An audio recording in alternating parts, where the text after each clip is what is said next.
पंजाब में रिटायर्ड सरकारी मुलाजमीन सरापा एहतजाज हैं। ऐसे ही चंद मुलाजमीन हमारे दरमियान आज स्टूडियोज में मौजूद हैं। एक मुल्क में दो कानून नामंजूर, नामंजूर। एक मुल्क में दो कानून नामंजूर, नामंजूर। सर वैसे ये क्यों एहतजाज कर रहे हैं, वजह क्या है? इनका एहतजाज बनता भी है वैसे, क्योंकि जी। पंजाब में जो रिटायर्ड सरकारी मुलाजमीन हैं, हाँ जी। जो पेंशन लेते हैं, इस बार जो बजट आया जी, उस जी। बजट के अंदर विफाकी हुकूमत ने और सूबाई हुकूमतों ने, यानी हाँ अगर आप विफाक की बात करें, सिंध की, बलूचिस्तान की, खैबर पख्तूनख्वा जी। की, वहां पे सरकारी मुलाजमीन की तनख्वाहों में 30 से 35% इजाफा किया गया और अच्छा। पेंशन में 17.5%। ठीक। अगर हम पंजाब की बात करें तो पंजाब में ये तनख्वाहों में इजाफा 30% है, जी। लेकिन जो पेंशनर्स हैं उनके साथ ज्यादती हुई है, और वो ज्यादती इस तरह से कि उनकी पेंशन में महज 5% इजाफा किया गया है, और यही वजह है कि ये सारे सरापा एहतजाज हैं। एक मुल्क में दो कानून नामंजूर, नामंजूर। एक मुल्क में दो कानून नामंजूर, नामंजूर। ये 5% भी बढ़ाने की कोई जरूरत नहीं थी। आपको पता है, बीमार आदमी, अभी डॉक्टर से होकर आया हूँ, तमाम डॉक्यूमेंट्स मेरे पास है। भाई लोगों के साथ क्या सलूक हो रहा है, हमारे पंजाब वालों के साथ क्या सलूक हो रहा है। ज्यादती तो है आप हाँ लोगों के जी। साथ ये। ऐसी वैसी ज्यादती, ईमानदारी से नौकरी की है भाई जी। 3 मेरी बेटियां और बेटा कोई नहीं, तो फिर भी इस पेंशन पे जिए तो कैसे जिए, कुछ भी नहीं है हमारे पास।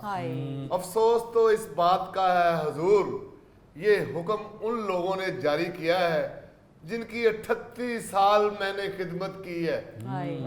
सरकारी माली रिटायर हूं जी मैं।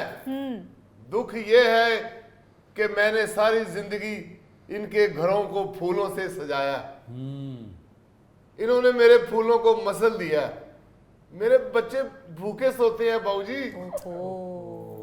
फरीद साहब, दवाइयाँ लेने के लिए दर दर की ठोकरें खानी पड़ती है। 34 साल इस मुल्क की खिदमत की है फरीद बेटा, अब हमें ये बोझ कहते हैं? भाई बोझ तो वो हैं इस मुल्क पे जो 5 साल के लिए आते हैं और अपनी नस्लें सवार के चले जाते हैं। जी हाँ, आप लोग बिल्कुल दुरुस्त कह रहे हैं। आप लोग तो वो पेंशनर्स हैं जिनकी गुजर औकात या जिनका वाहिद सहारा पेंशन होती है। आप बताइए जनाब, आप भी अपने बारे में कुछ कहिए। हाँ। मुझे तो मालूम नहीं था कि आपका टॉपिक क्या है, आपने मुझे बुलाया फरीद तो मैं आ गया। ये इन गरीबों का मसला है, मेरा तो ये मसला नहीं है। आप भी तो रिटायर्ड सरकारी अफसर हैं। भाई जब नौकरी होती है, इख्तियारात पास होते हैं, तो खुद अपना इतना कुछ बना लो कि ना आप इन लोगों की तरफ देखो। देखा आपने, ये जिस जानिब इशारा कर रहे हैं, हाँ जी। ऐसे बहुत सारे हमारे पास आला सरकारी अफसरान हैं जो अपनी मुलाजमत के दरमियान रहते हुए यहाँ पाकिस्तान में मुलाजमत करते हैं जी। अपने बीवी बच्चों को बैरून मुल्क सेटल करते हैं। अच्छा। जब रिटायर हो जाते हैं तो फिर वो ऐसी ही बात करते हैं, उन्हें इन जैसे गरीब पेंशनर्स का कोई दुख दर्द नहीं। ओ भाई बात ये है कि जब आपको मालूम है कि इस मुल्क के अंदर फैसला इंसाफ से नहीं होता, तो जब आपके पास इख्तियारात होते हैं तो आप क्यों इंसाफ करते हैं, क्यों ईमानदारी से नौकरी करते हैं? अब आप देखिए ना कि ये है तो बिल्कुल बेवकूफों वाली बात, बल्कि मैं तो यूं कहूंगा कि बेईमानी है, ये ना इंसाफी है कि आप मुल्क के अंदर पेंशन बढ़ा रहे हैं अगर, तो भाई आप बाकी सूबों में, तमाम सूबों में आपने 17.5% बढ़ाई पेंशन, तो पंजाब जहां पे मुल्क का ज्यादा हिस्सा रहता है वहां किस लिए आपने 5% बढ़ाई? आप ये बताइए जरा। ये मौजूदा हुक्मरान जो हैं, वो वजीर आला हो या वजीर आजम हो, वो पंजाब से ताल्लुक रखते हैं। पंजाब ने क्या कसूर किया इनका? ये कसूर किया कि इनको लीडर बनाया, और जब लीडर बनाया है तो ये अगर इंसाफ नहीं कर रहे तो फिर आप क्यों नौकरी करते हुए इंसाफ करें भाई? ये बेचारे बेवकूफ हैं, ये ईमानदार लोग मैं समझता हूं ये बेवकूफ हैं। कैसी बातें कर रहे हैं आप? ईमानदारी से नौकरी करना जुर्म है? तो और क्या करें फिर? आप ये क्यों नहीं कहते कि इस तरह के अहकामात जारी करना ना इंसाफी के ये जुर्म नहीं है? लेकिन इसका मतलब ये भी तो नहीं है कि ये भी उसी तरीके से माल पानी बनाए जैसे आपने बनाया। मैं तो यही समझता हूं कि यहाँ पे रिश्वत, यहाँ पे बेईमानी, यहाँ पे नाइंसाफी है सिर्फ इसलिए कि ये हुक्मरानों के यहाँ नहीं है। जब हुक्मरान इंसाफ करेंगे या जब हुक्मरान ईमानदारी से काम करेंगे, जब हुक्मरान ईमानदारी से फैसले करेंगे, तो फिर एक मेरे जैसे छोटे मुलाजिम की जरूरत नहीं हो सकती कि वो गलत फैसले करे या बेईमानी करे। सर ये क्या बात कर रहे हैं आप? ओ भाई मेरे, आप अपनी औलाद की खुशियों के लिए अपने कब्र भारी क्यों कर रहे हो? कुछ ना कुछ तो भारी होना है। आप अपना बुढ़ापा भारा कर रहे हो ना, ये लेके फिर रहे हो ना डॉक्टरों के कागजात, दवाई के लिए दर दर की ठोकरें खा रहे हो ना। हाय यार कैसी बेवकूफों वाली सोच है आपकी ये। देखिए फरीद मियाँ, बात ये है कि यहाँ पे इसी तरह के फैसले होते हैं।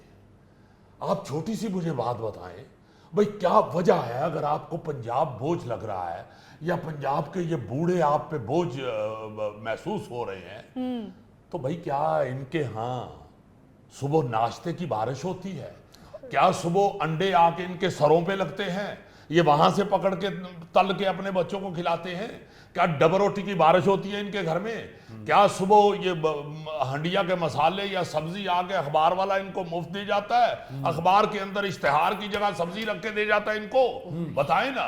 आप बिल्कुल दुरुस्त कह रहे हैं, लेकिन इसका कत्तन मतलब ये नहीं है कि ये भी अपनी नौकरी में करप्शन करते, ये भी अपनी नौकरी के अंदर माल पानी जमा करते, या आप तरगीब उन मुलाजमीन को दे रहे हैं कि वो ईमानदारी से नौकरी ना करे, वो करप्शन करे, माल जमा करे? मैं ये तरगीब बिल्कुल नहीं दे रहा। मैं ये बताना चाह रहा हूं कि वहां पे बेईमानी शुरू हो जाती है निचले तबके में भी, जब ऊपर के लोग ईमानदारी से फैसले नहीं करते। मैं सिर्फ ये एहसास दिलाना चाहता हूं इन लोगों को कि भाई ये जो लोग हैं, ये जब डॉक्टर के पास दवाई लेने जाता है, ये गरीब आदमी जो बेचारा बीमार आपके सामने बैठा हुआ है, तो डॉक्टर इसको दवाई लिख के या दवाई पकड़ा के इसका माथा चूम के ये नहीं कहता कि आप जाएं घर, वो इससे पैसे लेता है और इसने दवाई लेनी है अपनी, इसने अपने बीवी की, अपने बच्चों के लिए दवाई लेनी है। बिल्कुल। इस बेचारे ने अपने बच्चों के लिए रोटी पकानी है घर में, उसने अपनी 3 बच्चियां ब्यानी हैं। अगर उसने ईमानदारी से नौकरी की है तो उसका ये जुर्म नहीं है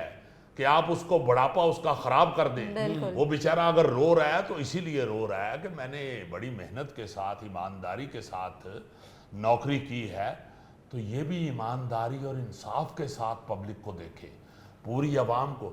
इस तरह के फैसले करके ये खुद तकसीम कर रहे हैं कौम को। जी हाँ। ये खुद इस तरह की हरकतें करते हैं कि एक दूसरे के लिए दिलों पे नफरत पैदा हो। हालांकि सिंध का कसूर नहीं है, सिंध के लोगों का कसूर नहीं है, बलोचिस्तान के लोगों का कसूर नहीं है, ये हमारे खैबर पख्तूनख्वा वाले जो भाई हैं उनका तो कसूर नहीं है। हाँ। कसूर तो उन लोगों का है जो इस तरह के गलत फैसले करते हैं। हाँ जी। पौधों की गोडी करते हुए 2 दफा सांप लड़ा है मुझे। हाय वो तो अल्लाह का आसान है कि मुझे कुछ नहीं हुआ, दोनों दफा सांप ही मरा है। सांप फिर अपनी फैमिली को बता गया कि इस बाबे को नहीं लड़ना कर। उसके बाद अल्लाह के फजल से सांप तो नहीं लड़ा कभी, मगर इस उम्र में ये हुकूमत लड़ गई है। हाय ओ जी, कौन कौन से जुल्म नहीं बर्दाश्त किए नौकरी के दौरान। एक गांव में पानी चोरी करते हुए मैंने छापा मारा है, तो उस चौधरी ने ट्यूबवेल वाले कमरे में बंद करके मुझे 6 घंटे मारा है। फिर बाहर निकाल के उसी खाले में मुझे 1.5 घंटा गोते दिए। ऐਵੇਂ ही नहीं, मेरा मुंह मच्छी की तरह का हो गया। जी जी, आप बिल्कुल ठीक कह रहे हैं। और ईमानदारी के साथ नौकरी अगर की जाए तो फिर ऐसी सोबतें बर्दाश्त करनी पड़ती हैं। चले, अच्छी बात यह है कि आप इन पेंशनर्स का दुख और दर्द समझते हैं, और बात सिर्फ यहीं पर है कि इस बार ये 5% बढ़ी है। गुज़िश्ता साल अगर हम 2022-23 की बात करें, पंजाब हुकूमत ने पेंशनर्स की पेंशन में 15% इजाफा किया। अच्छा। 2021 और 22 की बात करें तो 10% किया। लेकिन अब की बार ये सरापा एहतजाज इसीलिए है कि भाई बाकी सूबों के अंदर जो है 17.5% पेंशन में इजाफा हो गया, तो हम पंजाब के रिटायर्ड मुलाजमीन का आखिर क्या कसूर? और कहते हैं कि ये बोझ हैं, बोझ। आप ये देखिए, जो सरकारी गाड़ियां इस्तेमाल हो रही हैं, जो मेरे जैसे गाड़ी में बैठते हैं आके सुबह, जो आधा घंटा पहले गाड़ी स्टार्ट हो जाती है, उसके इर्द गिर्द 3-4 लोग खड़े होते हैं। मैं आके उसका दरवाजा खुद खोलना भी पसंद नहीं करता, दरवाजा खुलता है, मैं उसमें बैठ के अपने दफ्तर चला जाता हूँ।